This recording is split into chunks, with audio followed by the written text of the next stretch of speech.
Hello, everyone. I'm hoping you can hear me. Once again, this is Madeline Chassel, SPI Policy Director, and we're going to get started on this month's coalition call. You can find all the information you need on the call always at this web address, which I've shared with you in your chat window. And for now, and by now, you should know you're always on mute here unless you click your own mute button, your own microphone button next to your name. Or if you're joining us on the telephone, you press *6 to unmute yourself, which you can do at any time. But I have noise control on the call so that we can hear each other. So this month's call, we have an international hotspot, as we always do, highlighting one of our advocacy campaigns, our letters that we're sending out. And this one went out to London, Her Majesty the Queen, and also the Prime Minister. And it asked to call attention to the chief school inspector's recent comments encouraging Christian children to stand up for themselves at school and downplaying and degrading a secular humanist worldview. So we brought attention to that in a letter. You can read the whole letter here online and also under our advocacy tab on the website, which you'd find under the coalition tab. So we'll move right along and we'll get to as many of the speakers as are present today in our project and member spotlight. But first, let me just check in and see that we have Edwina Rogers, our CEO, and see if she has any words for us going into the call today. Edwina, are you here? Yes, I am. Can you hear me, Madeline? Yes, perfectly. Okay, I'm here. I think you have everything in the agenda, everything that I know and more. So. Okay, great. We're good to go. Then, perfect. I'd like to see if we have Carl Blackburn with us. He should be our speaker today for the International Humanist and Ethical Union, also known as IHEU. And we want to hear more about the General Assembly in Malta. So, Carl, are you there? And again, you would press *6 to unmute yourself if you're joining us via telephone.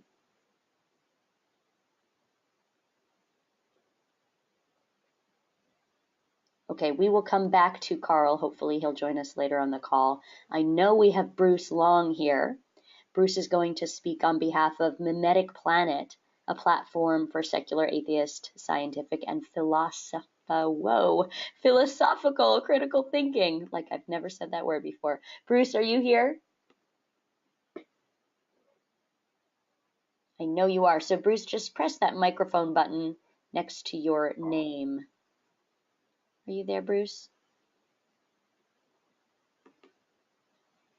All right, there, I think you're coming. Give us 1 second here. Let me try to help. All right, Bruce, it looks like you may not have put in an audio code for me to help you. Bruce, are you there? Hello, hello?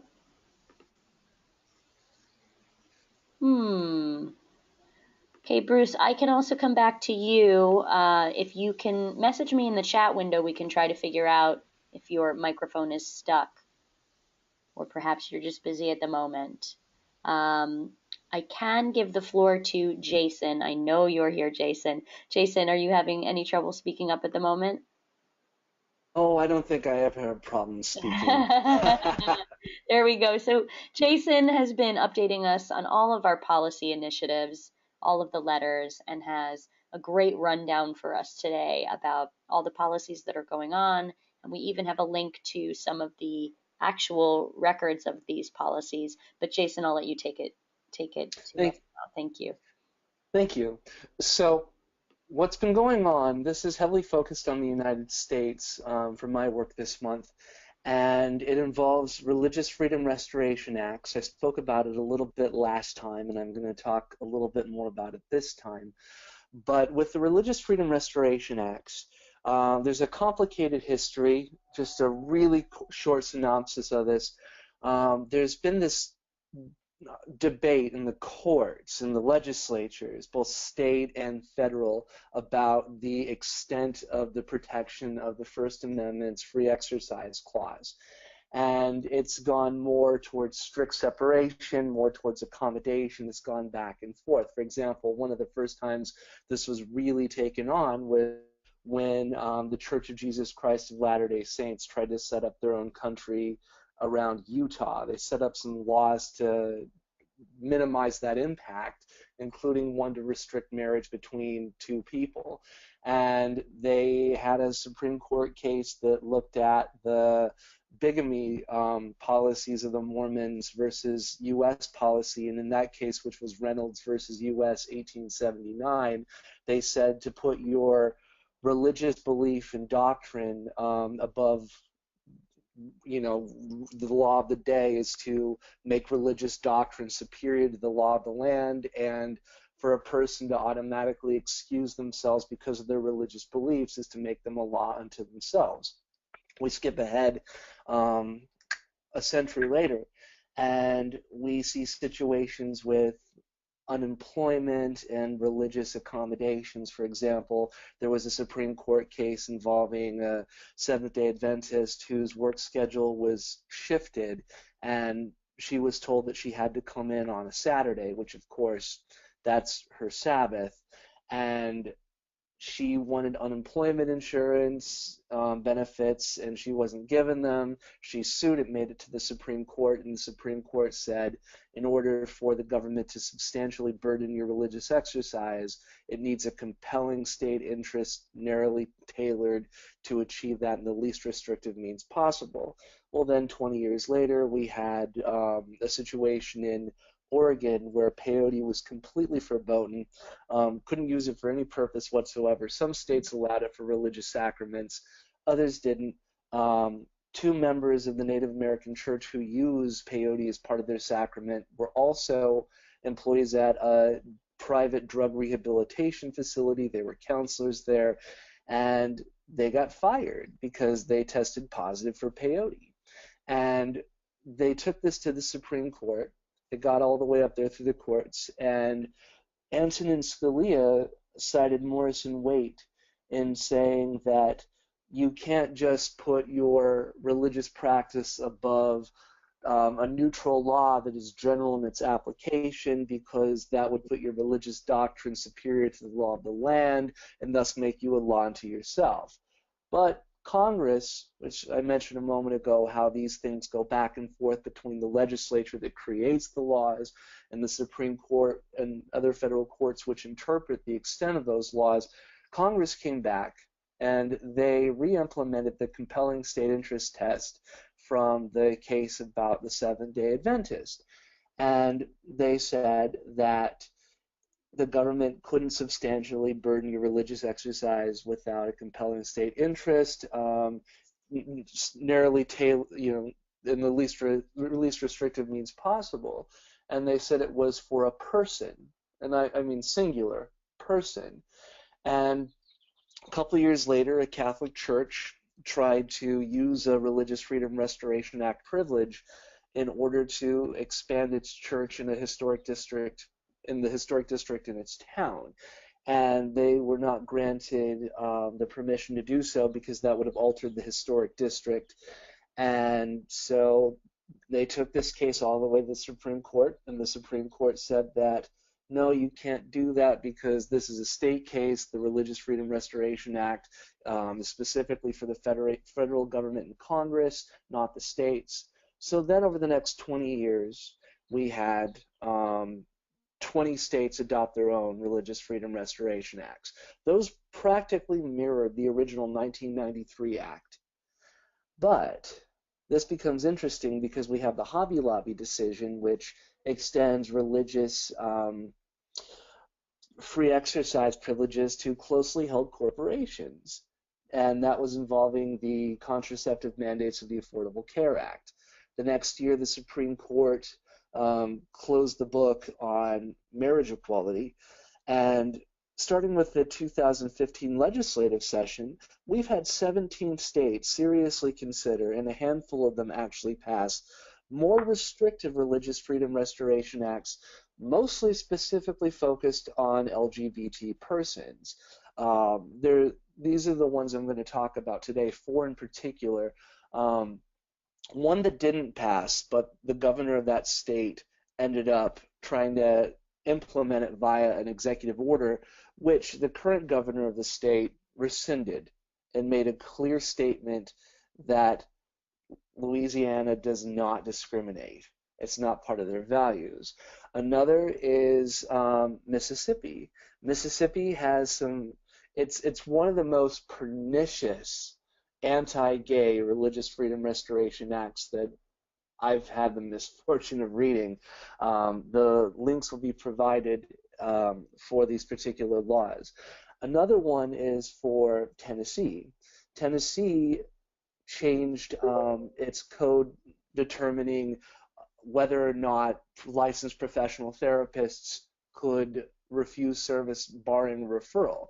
And there's a lot of problems with that. I'll get to that in just a moment. And finally, saving the most high-profile one for last, we have North Carolina. A lot of people have heard about this one because of its implications for gender and bathrooms, but there's far more to it. It was a sweeping anti-discrimination law which limited anti-discrimination laws in employment in the state to race, color, religion, biological sex, handicap, and I think there's another one, but it specifically excluded sexual orientation and gender identity, and there's some problems associated with that. So to get to the Louisiana Religious Freedom Restoration Act, a couple years ago, or last year rather, Louisiana heard this, the state legislature decided to, someone sponsored a Religious Freedom Restoration Act that was called, I believe, the Marriage and Conscience Act. That, give me one second, it's in my notes. Sorry about this. All right, there we go. All right, so they passed they sought to pass the Marriage and Conscience Act in the name of protecting religious freedom, and it failed in committee. And Bobby Jindal, the former governor of Louisiana, tried to implement this via an executive order, JBE 2016-11. And what happened when, Governor John Bell Edwards came into office, he said that discrimination is not a Louisiana value, and also that we are fortunate enough to live in a state that is rich with diversity, and we are built on a foundation of unity and fairness for all of our citizens. We respect our fellow citizens for their beliefs, but we do not discriminate based on our disagreements. So what Governor Edwards did is he implemented an executive order rescinding Bobby Jindal's anti-gay executive order. And I have put together a draft of a letter thanking him for doing so. And the next particular focus of advocacy outreach is Mississippi. Mississippi, the state legislature in 2014 passed one of the, I call them two waves of Religious Freedom Restoration Acts. The first one was the earlier type that I mentioned, the 20 states passed, which essentially mirrored the 1993 RFRA, Religious Freedom Restoration Act. This is the type that, while social attitudes have experienced a more open mind, become more progressive, and geared towards giving full equality protections to LGBT persons, this particular type of RFRA, what it does is it says that you can refuse service to LGBT people. You can't be penalized if you refuse service, public accommodation, employment, housing, et cetera, et cetera. A lot of this is in response to things like the bakery cake issue in Oregon and Colorado, where you've had bakers and florists refuse to provide services to same-sex couples for weddings. So Mississippi passed a new wave RFRA in 2014, and they recently passed another RFRA, and that one is called the Protecting Freedom and Conscience from Government Discrimination Act. And it's a 16-page bill. Most of these are 4 to 5 pages at best, but this one is about 16 pages long. It has long sections where it mentions how there's a vibrant debate on religious liberty and same-sex marriage, et cetera, but it has a high degree of illustration of protecting people from the evils of the gay agenda, essentially. That's the implicit nature of the bill. I recommend that you guys look at this. It's rather interesting. One of the features of these new RFRAs, the second wave RFRA, harkens back to 1983 when, in 1976, Bob Jones University lost its tax-exempt status because they had restrictive admissions policies based upon race and a harsh zero-tolerance policy for interracial dating. Because this violated civil rights law, in 1976, the IRS took away the tax-exempt status from Bob Jones University. They took it to the Supreme Court, and at the Supreme Court, they said that you can't discriminate on race because of your and maintain your tax-exempt status because of your religious beliefs. So one aspect of these new RFRAs that focuses on same-sex couples, LGBT people, is a lot of focus on language in the particular bills and laws that protect these businesses, these churches, and individuals from losing tax exemption in both income taxes, property taxes, charitable donations. And it's fairly disturbing when you look at these. It just opens the door towards discrimination. And the Mississippi bill that just passed, it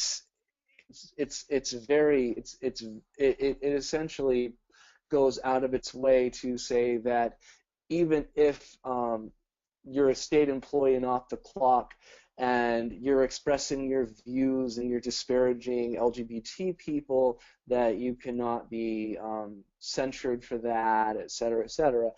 This bill is complicated. There's a lot to it. I recommend that you guys look it up. Sort of a more cut and dry one is the Tennessee bill that just passed and was just signed into law. Tennessee as well has a Religious Freedom Restoration Act, but they they recently changed. They had an amendment to the state code relating to licensed therapists and professional counselors. Most states, when you're dealing with licensed therapists and professional counselors, they abide by the American Counseling Association's ethical guidelines. Those ethical guidelines, though they were slightly more clarified in 2014, say that licensed therapists cannot impose their values and beliefs on their clients, and to do so would impose harm.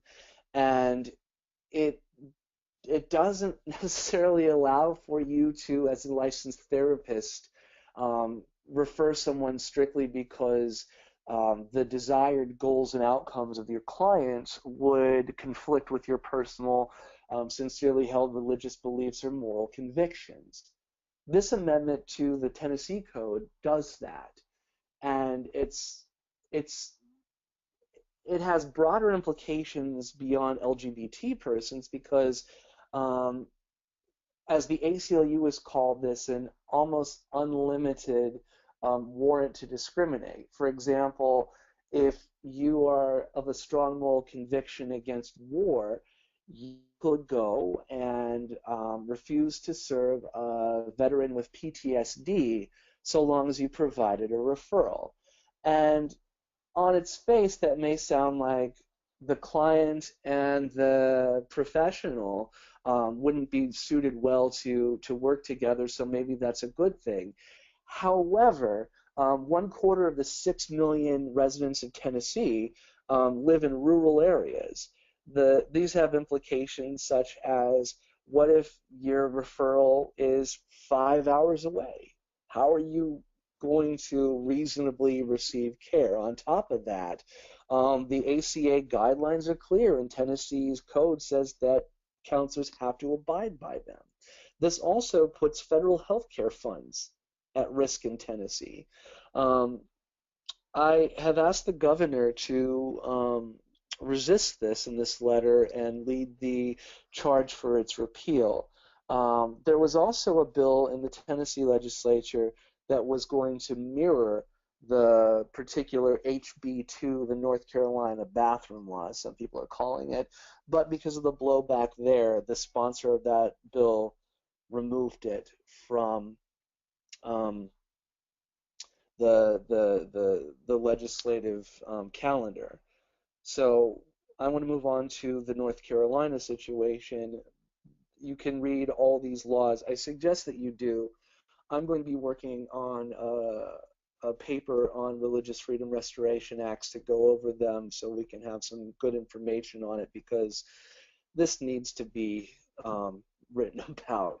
It's disturbing, but at the same time, looking at, and this is evident by what's happening in North Carolina, what provides me optimism and hope over all this situation is that, I guess starting in Indiana and now North Carolina, there's been a significant, Indiana had one of these restrictive Religious Freedom Restoration Act laws, and Arizona was going to have one, but because of the blowback from other ones, Arizona vetoed it. Same with Georgia. Georgia vetoed it, but Indiana faced corporate pressure, and they amended it quickly. Same as North Carolina. North Carolina is what's providing me hope. This significant blowback that's going to North Carolina. So North Carolina passed HB2. HB2. It's one of those. These laws all have this impression that they're doing something good, that they're doing something good to preserve religious liberty or to protect people from transgender predators in bathrooms. That's one of the reasons that Governor, hold on one second, so many names. Governor Pat McCrory signed this particular one. Pat McCrory tweeted that he signed it. I had it right here. Anyway, Pat McCrory tweeted that he signed it to. He said the ordinance defied the previous ordinance that allowed bathroom use. He said it defied common sense, allowing men to use women's bathrooms, locker rooms, for instance. That's why I signed this bipartisan bill to stop it. So what the bill says, it says a couple things, and this is worth looking at. It says that for public schools and government buildings, for multiple occupancy bathrooms, to use it, your biological sex has to match the sex on the door. The peculiar thing is how it determines biological sex. It determines biological sex by birth certificate. And we come into problems with that because you can change your birth certificate, so that undermines the spirit of the law. In certain jurisdictions, they'll let you change your birth certificate. On top of that, 1 out of every 1,500 to 2,000 births are not exclusively male or female. And we have several countries, including Germany and India and Nepal, that not only for transgender individuals but also intersex individuals recognize a third gender or a third sex. So this law doesn't specifically say that it has to be an American birth certificate. If this is the case, what happens to you if you're from Germany and your birth certificate happens to not say male or female but something else? Beyond this, this law also clarifies employment non-discrimination, and it bases it on race, color, biological sex as defined by the birth certificate, religion, and it says handicap. But it says nothing about sexual orientation or gender identity. It does not permit individuals who feel that they've been discriminated in terms of employment to sue at the state level. You can sue at the federal level, but oftentimes that's far more cumbersome. So that's one of the troubling aspects of this particular law. Because of a lot of public pressure, Governor McCrory, he issued an executive order trying to clarify this, but it's not going to have lasting effects because it's just an executive order, as evident by the executive order that the governor of John Bel Edwards signed to rescind Bobby Jindal's executive order. This could be rescinded, and it's not far-reaching enough whatsoever.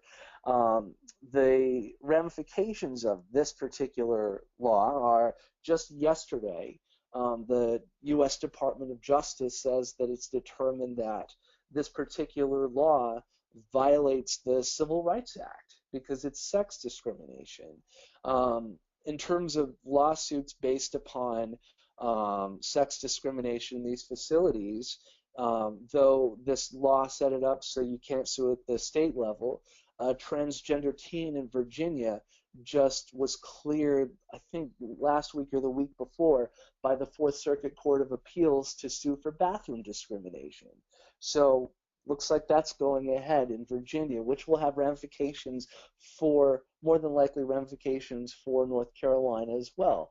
On top of that, as has been seen, if you picked up a newspaper, looked at an online news aggregate source, you see Bruce Springsteen and a lot of other musicians and a lot of other performers have pulled out of performing in North Carolina over this. I think one of the news articles that I read mentioned how the Greater Raleigh Visitor and Tourism Bureau said that this resulted in the aggregate loss so far of over $3 million. Not only has it resulted in that, PayPal and Deutsche Bank were going to set up shop in North Carolina, and they've decided not to. That took away at least 1,500 jobs from North Carolina. Beyond this, the U.S. Department of Education provides, I think it's off the top of my head, $4 billion in federal education funds to North Carolina, and owing to Education Act Title VII, Title IX discrimination, I believe, this could jeopardize a lot of money from federal education dollars. And so this North Carolina bill is rather troubling, but there's a significant amount of public resistance to it, and looks like in the legal arena there is some resistance brewing to it because of a brave transgender teen to an adjacent state. So that's what's happening in terms of three particular pernicious Religious Freedom Restoration Act type laws, as well as one particular executive order that makes me rather optimistic. And if there are any questions, I'd be glad to answer them. So, Jason, hi, it's Edwina. Hi. Hi. All right, so yesterday we got out the Texas reproductive rights letter. So that's out for groups to sign on right now. And also the letter regarding the plight of the refugees from Iran and Pakistan. And then I know next week we have the other letters that you already have ready. We'll be getting those ready and getting them out.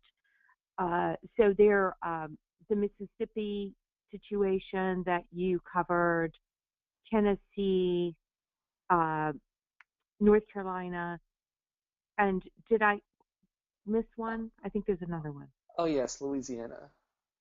Louisiana, that's right. Okay, so everyone should be expecting those four, and all very very scary stuff. It's surprising that it's coming to this in the U.S. in 2016, and so thank you for doing all this research. I really, really appreciate it. Yes. Hoping it's going to settle down soon.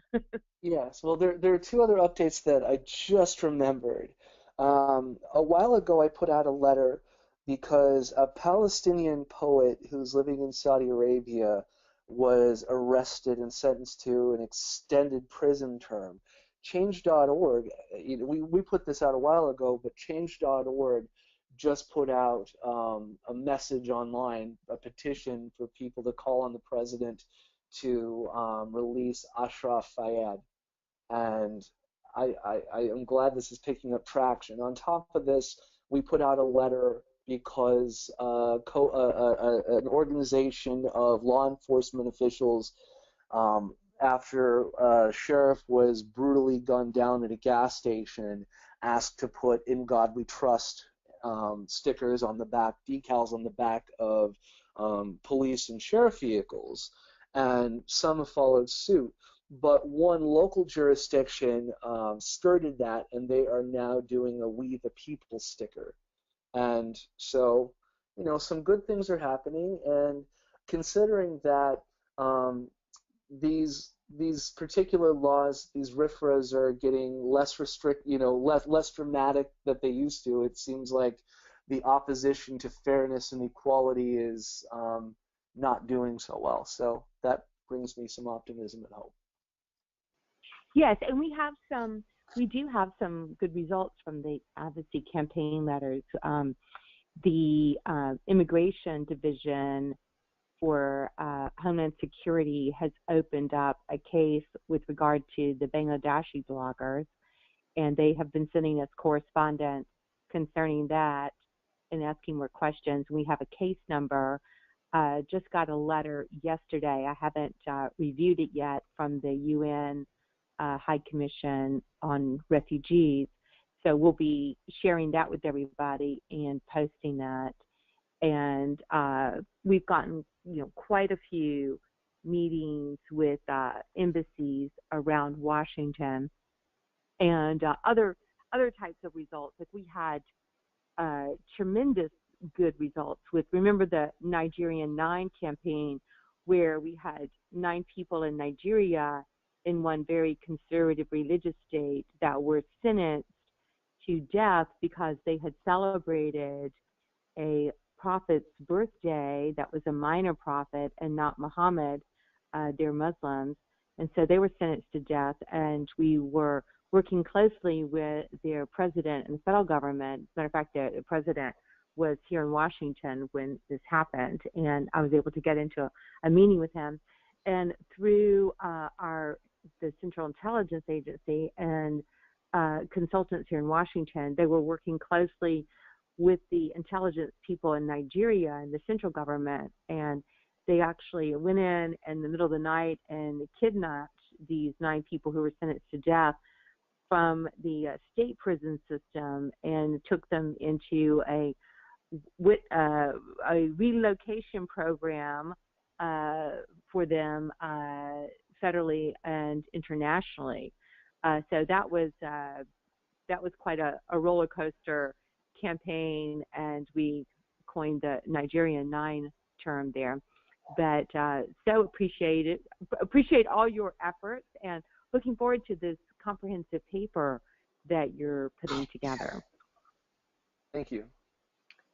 Thank you so much, both of you. Oh, go ahead, Edwina. I was going to say back to you, Madeline. Okay, well, there you go. Perfect timing. I want to make sure that we get to Bruce Long today, who is with us. Bruce, can you? Oh, you are perfectly audible. I hear you already. Hello, Bruce. Oh, good. Am I too loud or something? Or are we okay No, to it's go? perfect. I could just hear your line come in. So, Bruce Good. Long here to speak on behalf of Memetic Planet. Oh, greetings, wonderful SPI people. Pleased to meet you, if only in audio. I've seen some of your faces, including yours, Edwina, in email and on the website. And greetings to everybody else that's joined us. So I guess I'll jump right into it. I don't have nearly as much to say as Jason did, and thank you very much for that, Jason. That was exceptional. I remember that recently retweeting the Arkansas We Are the People police logo. That was quite a lot of fun. And look, I missed a little bit of what Jason said about HB2 there, and I'm sure he must have covered it, but I recently also came across the news that the Justice Department said that the HB2 violates the Civil Rights Act too, so even in Australia we thought that was good news. Yeah, so it was all very interesting. Anyway, moving on to Memetic Planet. Memetic Planet is, at the moment, a portal and information site as well as a news site and a site for collaboration. It's currently in launch. So now, Madeline, should I put links to it in the chat or something, or as I'm speaking? Does that help anything? I actually have links here, and I'm just going to figure out which tab. I already pulled it up for us, so I believe... Okay. No? Yes? Is this it? Yes, memeticplanet.com. Here we go. Okay, so there's only a very small team of people involved with this at the moment. It's mostly myself, and I have a colleague by the name of Peter Jonason, who's an American-based... He's in Australia at the moment, in fact. He's a TV personality over here on the 7 network, and he teaches at Western Sydney University. He's taught at a whole host of universities in the US, and I'm just in discussions with him at the about having him do the entire psychology part of the site. But two things that I should point out before proceeding further. First of all, Memetic Planet is, it has a philosophical and critical thinking background, but the content and the view at the moment is quite aggressive, and so we do a lot of things that are quite controversial. For example, we'll label different parts of different theistic texts as bigoted, and we'll give argument for that kind of thing. One of the other more aggressive and quite controversial arguments that's been put forward in the site thus far is the idea that not only is some religious and theistic belief perhaps not as rational as we would like, but some of it might be associated with psychological conditions that are less than favourable. Those are very controversial topics and extremely conflagratory, but we don't shy away from those things because we find that they do promote important discussions. So let me move on to an example of that. I recently had a discussion via email, quite a lengthy discussion, several emails exchanged in fact, with a Dr. Anthony Ian Jack and a Dr. Richard Eleftherios Boyatsis, based in the US, and a Scott Nolan Taylor. Recently in the International Business Times, there was an article. I'll just pop the link for this in the chat. I don't know whether that helps at all, but in case it does, I'll pop it there. It does, and I can share it. Yeah. So, sorry, I've just got some extra noise here. I'll just try and stop that. There we go. So there was an article recently by Leah Shirugu in the, I'm not sure whether I'm pronouncing the lady's name correctly. I hope that I'm getting it close to correct, where she states that there's a study been done revealing that critical thinking is suppressed in the brains of people who believe in the supernatural. Now here's a good example of the kind of thing that we're quite interested in. And in fact, the thrust of Surugay's article is that she does mention this, but in fact she's mainly interested in promoting the idea of a non-overlapping magisteria, which is Stephen Jay Gould's idea that science and religion don't tread on each other's feet. So depending on what kind of secularist you are, an accommodating secularist that thinks that's the case or not, you know, that's an interesting debate to have from both sides. But the more interesting thing is that the paper that she's covering by Dr. Jack and Dr. Taylor and Dr. Boyatsis is actually quite aggressively critical of critical and analytic thinking. In fact, Scott Nolan, I discovered this by chasing them up journalistically via email, as I mentioned before. Scott Nolan Taylor is in fact a Mormon. Anthony and Jack is an atheist converted to Christianity, and Richard Boyatsis is a lapsed something or other. I can't remember quite what lapsed thing he is. I think it was Catholic or possibly Jewish. I should sort that out. But in fact, they put forward the case that certain networks in the brain, that's called the CDN network in the brain, is associated with spiritual and religious thinking, and that is also associated with empathy and therefore with pro-social action and moral thought, and that the other network in the brain, the other primary network in the brain, the task positive network it's called, is associated with, problem solving, doing mathematics and doing physical tasks, etc. And in fact, the thrust of their paper is largely that people that do a lot of critical thinking, and this is not just an implication but an entailment in their paper, that people that focus on critical thinking aren't very good at empathy.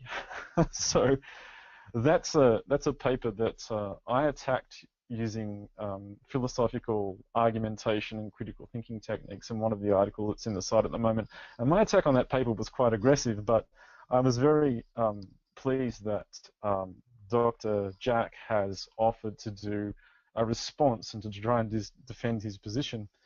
So this is the kind of just one example of the kind of material that we're interested in. And not only is it of interest generally to secularists, atheists, and religionists both, but our daring, if you like, or quite aggressive philosophical approach to it means that we're able to stimulate quite a bit of interest from people in engaging it. Having introduced you to those things, I should point out that at the moment, the actual site itself doesn't have a lot of content. I've got a background. I'm currently just finishing and submitting now my PhD in analytic philosophy, specializing in information theory. I have a Master's of Philosophy in English and a Bachelor of Applied Science in Computing, and a BA in BA Honours First Class in Philosophy. But my background originally was as a software engineer, and one of the things that I've found very interesting in watching the growth of the internet, as I'm sure many other people have too, it's hardly a revelation, is that as the internet grows enormously in size, we've reached the point now where you can put great and very interesting content on the internet and it won't be discovered by anyone. So, I mean, really, I made a joke to a colleague of mine today that you could film yourself robbing a bank in a chicken suit and put it on the internet and post it there and nobody would ever know. It's just one of these things that people don't pick up. And for example, if you use marketing systems like one popular marketing system at the moment for marketing one's content on the internet is a thing called Outbrain. And with Outbrain, you have to have about 10,000 page exposures on average just to get 13 clicks. So it seems like a fairly unorthodox approach. We're missing some content, as it were. We've got some blank pages that really are in pre-launch to launch stages, and we're interested in having as many people contribute as we can. And so at this point, I'd like to turn back to Peter Jonassen that I mentioned before. I'll just pop a link to the PLOS article by Anthony, Ian, Jack, and Dr. Boyatzis in the chat so that everybody can have a look at that. It's quite a long and complex read, but that's the depth of complexity we're willing to go to.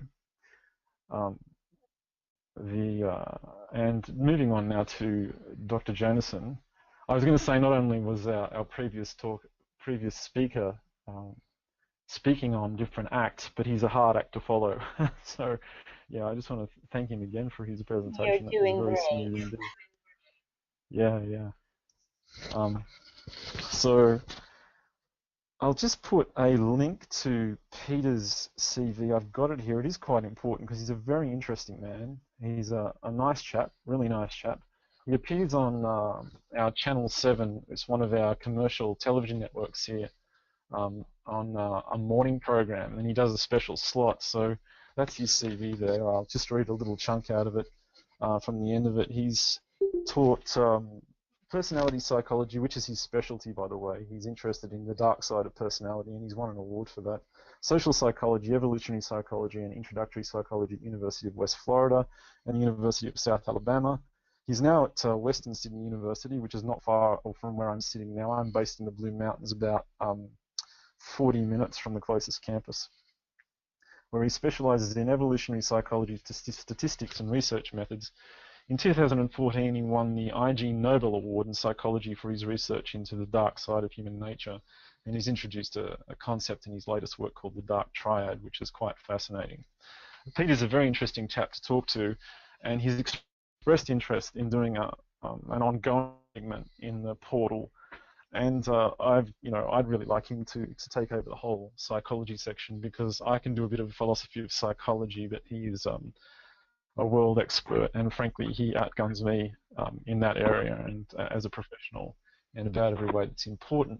So I'll just pop a link for those that are interested to the Channel 7 program that Peter's involved with. And it'll actually play a video, so I should have thought to mention that, but if that gets away on you can pause it. But you can see he's quite popular, he's quite well known in Australia, and so we're looking forward to having him contribute as well.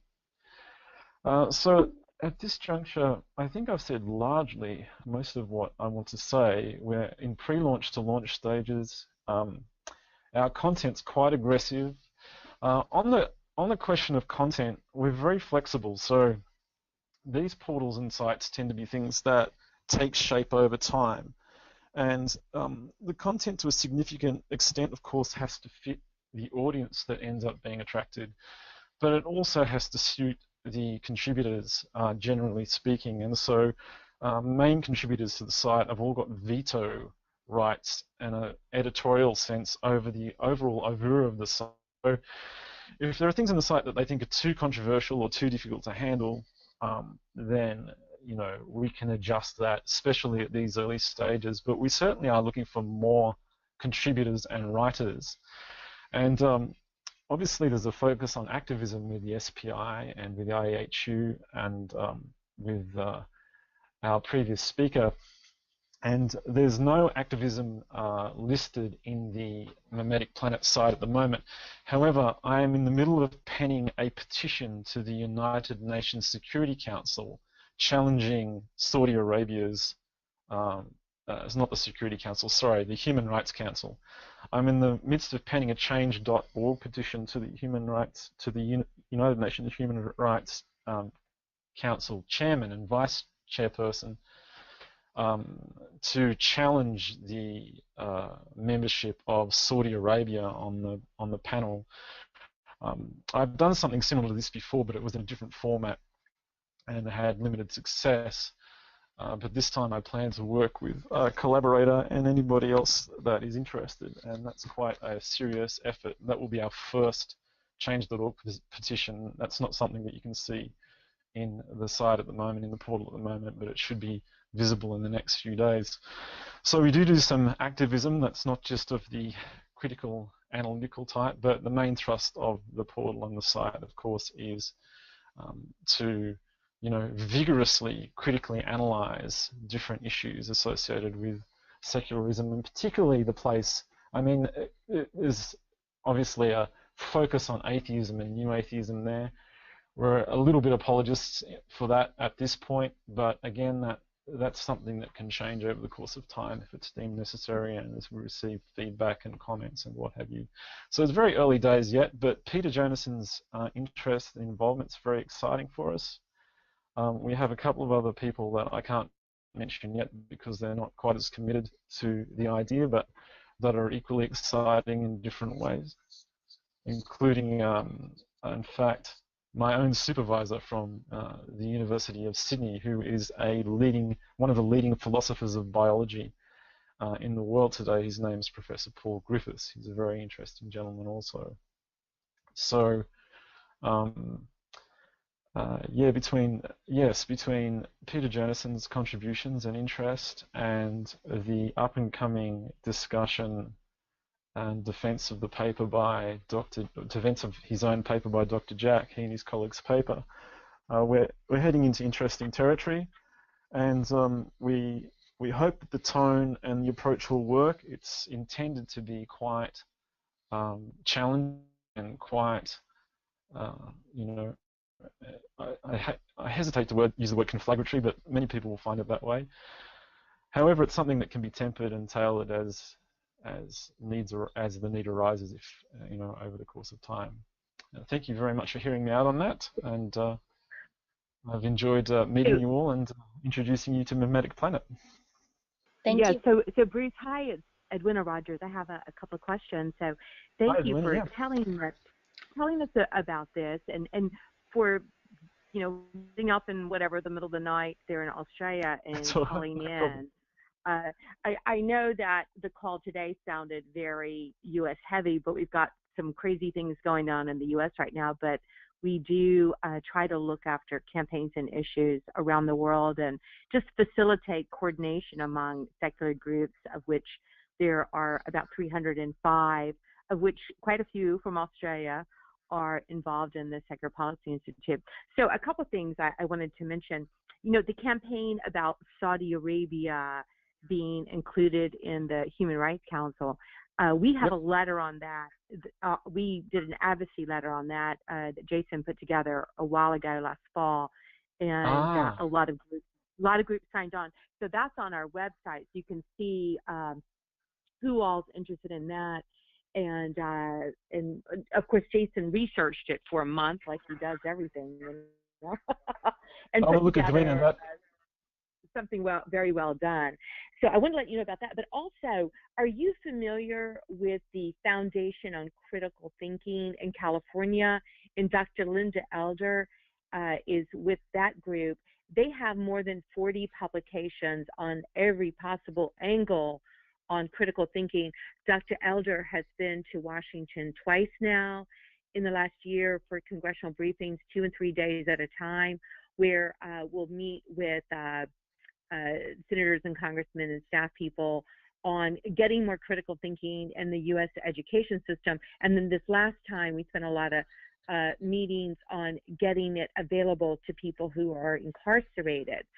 So the research you were talking about and the arguments, they were a little bit shocking. And I'm sure that Dr. Elder and her team there, which are the sort of the hub of research on critical thinking in the U.S.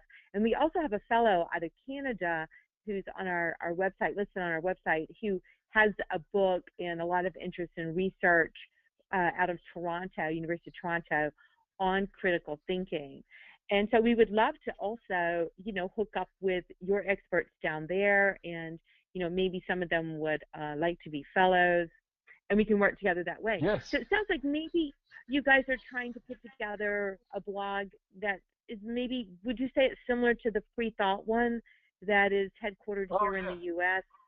Yeah, like that. Yes, okay. look, I think there are different things about the Memetic Planet site portal/blog that are quite similar to things that already exist in Great Britain, for example, quite similar to a number of things that already exist in the US, but we don't really have that much like it based in Australia.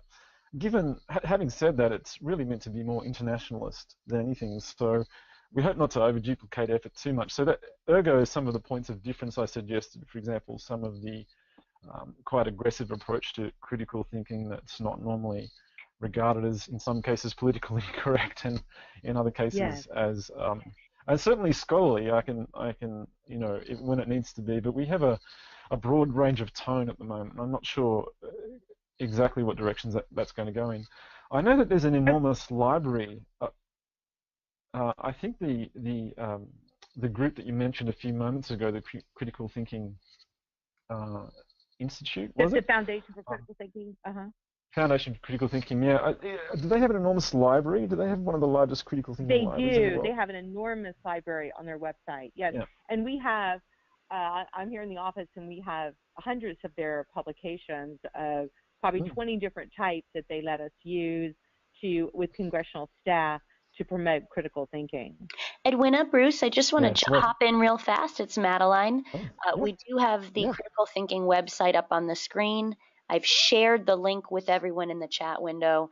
And we do have Carl Blackburn with us. I want to give him a moment to speak to us because we had to skip over him earlier. Oh, yes.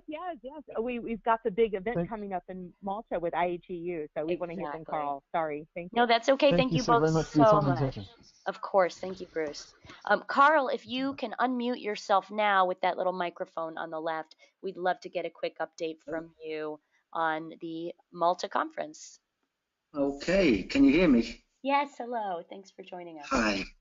Yes, sorry I was late, but I'm here now. I'm not sure what you want to know, so I won't go into great detail. I'll just give an overview, and then if people want more, they can ask. we have our General Assembly coming up in Malta, I should say. It's like an annual event, and it's mostly business, so it's probably not hugely interesting. We don't go into great philosophical debates. That will be at the World Congress, which next one is taking place next year in Sao Paulo. But this particular General Assembly in Malta, we've got quite a lot of business to get through, which is really looking at changes that we want to make to our organisation to make us more fit for purpose and the way we want it to go in the future. Do people know about IHEU? Why don't you give us a quick synopsis? Okay. I've read some Ghazali, that's for sure. Okay.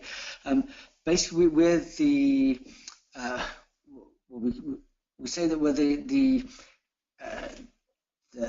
representative body for the global humanist movement. In effect, we're not a federation as such, but we're a democratic organisation, and we try to involve and represent humanist organisations across the world. At the moment, we have about 120 to 130 members in 45 different countries, member organisations, that is, as well as lots of individuals. But we're looking at growing that considerably in the next couple of years. What we do, we have delegations at the United Nations in Geneva and New York, and in the Council of Europe. And we represent humanism. We make statements and campaign on individual cases such as Raif Badawi, but also obviously we do a lot of work around the Bangladeshi bloggers, around challenging blasphemy laws where they exist.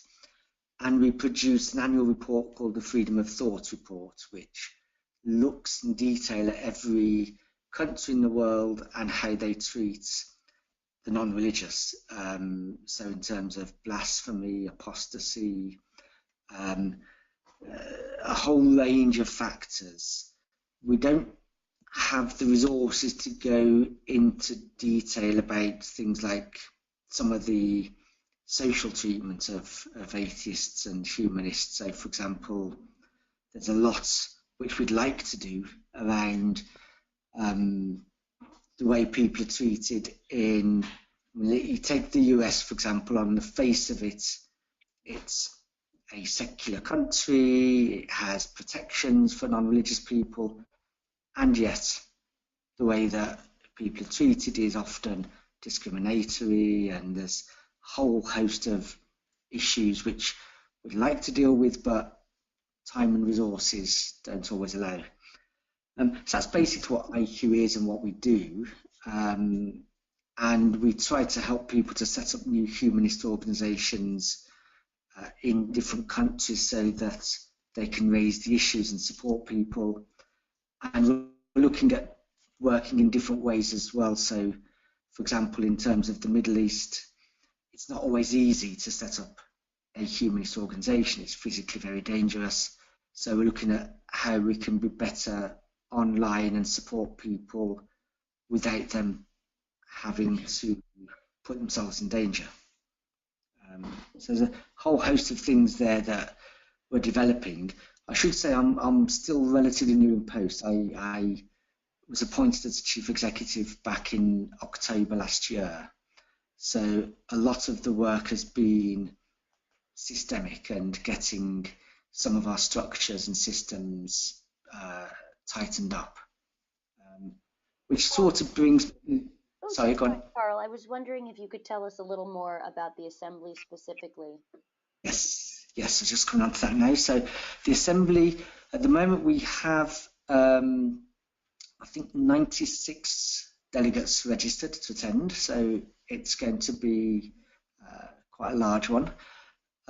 We always do it in conjunction when we're in Europe with the European Humanist Federation, who are meeting on Friday, and the host organisation, which in this case is the Malta Humanist Association, are having a conference on migration and integration on Saturday. Our assembly will be looking at the work that IHEU has done. We'll be presenting our annual report and accounts and being accountable to our members. But also there's various resolutions on the table to look at changing the way that we work.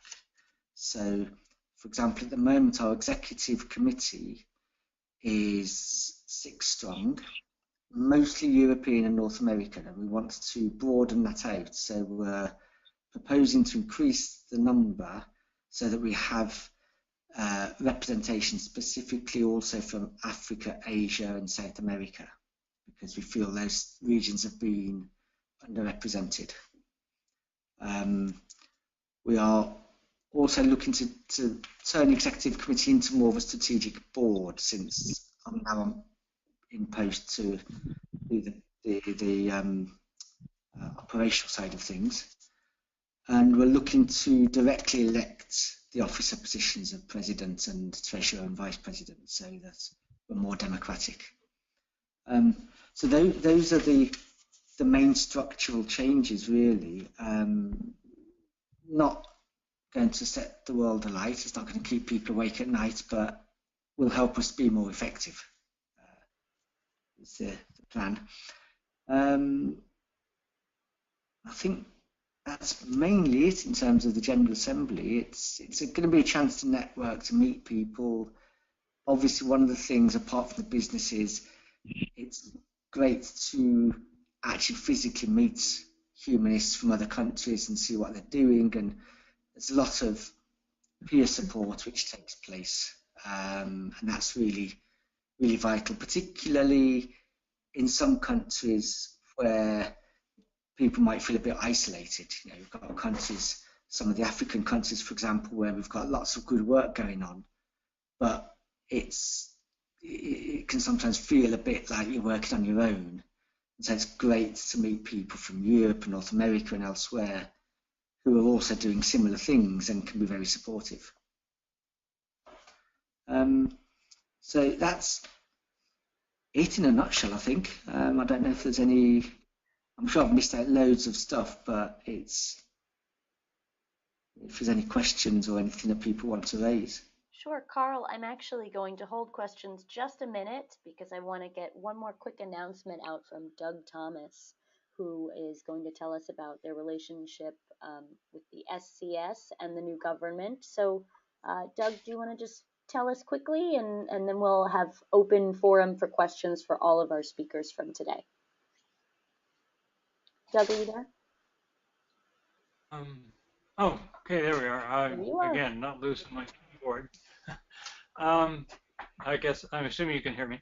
Yes. Okay, good. Very quickly, of course, the October 19th election is a bit in the past, but there's still a pretty new government for us. Just a couple of things to highlight. We just have a much better relationship between SCS, Secular Connection, Seculier, and the new ministers in various parts of the government. As the IHEU people know, Canada has been identified as a country that systemically discriminates against atheists. So SCS focuses on changing that. Good news, the Minister of now called the Minister of Global Affairs, Stéphane Dion, has ended the Canadian Office of Religious Freedom. He basically said there's no reason why religion should have more human rights support than anyone else, which I thought was interesting because they didn't support us at all. So that's good news. The other piece is that I actually get paragraph by paragraph responses from ministers now. And you can go to our website, www.secularconnection.ca, and we have a menu item there now called Success. And it lists the responses, just shows some of the responses that we've gotten, including the response from Stéphane Dion. So that's all good news. SCS is now a registered lobbyist with the Canadian government. Our lobbyist laws are really, really strict. For example, if a lobbyist meets a cabinet minister, as that person's just leaving the restaurant and speaks to them, they're supposed to report that. So it's very, it sounds quite draconian. It probably isn't in practice. Anyway, that's a quick update on, now you got it now. Connection spelled with an X.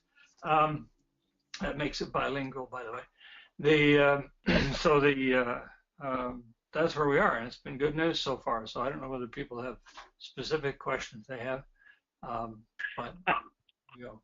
I would just say, Thomas, hi, this is Edwina. So I think we'll copy your success tab idea that SCS is doing, and your lobbying laws sound very similar to ours. We have to submit reports every quarter, everyone we've met with, any financial support involved in preparing for that meeting or anything like that. So welcome to the lobbying world.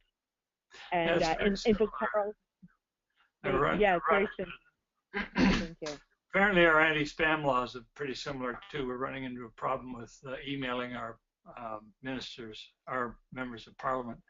And apparently they've exempted themselves from the rule in CASL, Canadian anti-spam legislation, that says that if you publish your email, people can email you.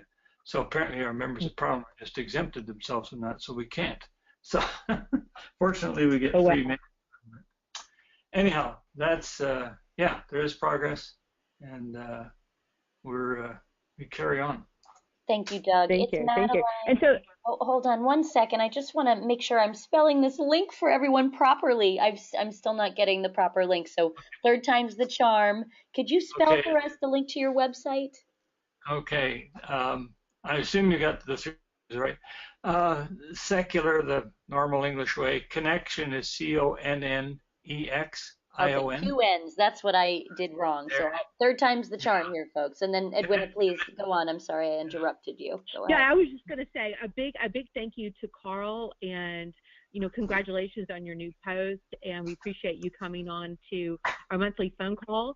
And many of us will be in Malta, including myself, and we're looking forward to meeting everybody. And let us know if there's anything we can do to help. We did post all the Malta documents onto the agenda and onto the website, so everyone can see them there. And then after your meeting, in the June call, we'll give a report out as to what happened there, so people will be able to keep up with IHEU.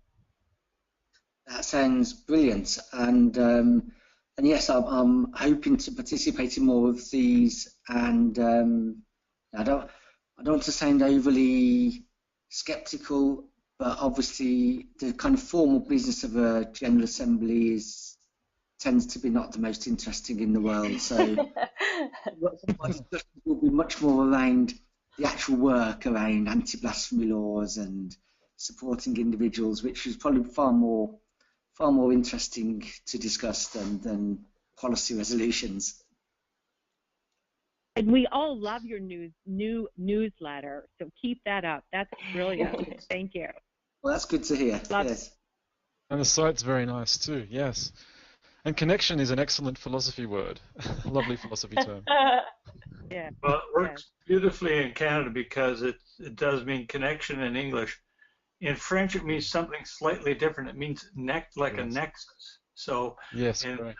It's for us, it's very important. And of course, it means we can have one of those lovely bilingual names that are necessary in Canada. That's very nicely. All right. Does anyone have? Yes, I was reading. Oh, so go ahead. Oh yeah, well I was just going to ask, what do you think of New Zealand and Ireland's blasphemy laws? I know that Ireland released new blasphemy laws in 2009, as recently as 2009. Do you lobby the first world countries with blasphemy laws, or is it predominantly, Arab states with very severe penalties and that kind of thing that you're interested in? I think from IHEU's point of view, we do, because, and it's interesting those examples you give, because Denmark is another one. And oh, really? Yes, Denmark still has a blasphemy law on the statutes. And the problem, often they will say, oh, but it's very benign and it's just out of date and we don't use it, we don't enforce it, and why worry?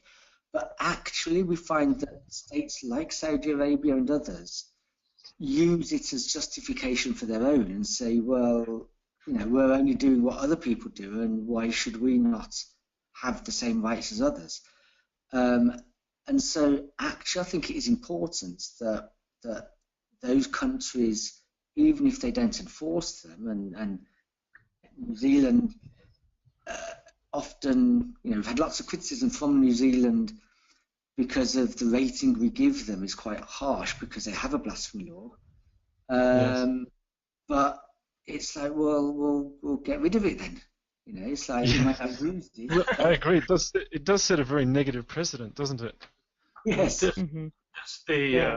On a Canadian note, we have an anti-blasphemy law too. It's part of the Criminal Code of Canada, Section 296.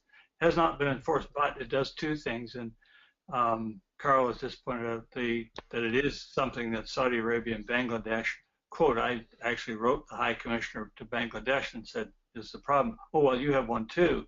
So very definitely. But it also gives some of our more right-wing, believe it or not, there are right-wing people in Canada, religious people, a sense of entitlement that, we're protected by anti-blasphemy laws. We also have a really unusual one. Section 319 of our criminal code essentially suspends hate literature charges for people if they write something that's essentially hate literature, but they base it on their scripture. So those are two of the systemic things that we have to work on, and it is frustrating, but there it is. So I just want to say this is for all the people who are new on the call this time, it's usually not so Anglo-dominated with UK, US, Canada, and Australia as speakers on one call. We usually have much more diversification. It just happened that way this time. So I didn't want to make people think that. I know it's like a Commonwealth call today, but this has never happened before, I assure you. J'ai pas parlé français, c'est plus égal, n'est-ce pas? Thank you. Thank you. So, Madeline, do you have anything else for us before you release us? Well, you're all released. You're welcome to stay and chat. I thought this was very productive, even if centric on on one side of the globe, still very productive. And I just want to let us know that it's June 2nd, the first Thursday of every month. So June 2nd is our next call. Please, we'd love to have all of our speakers back again, and we'll have a fresh crop of new speakers on other issues as well.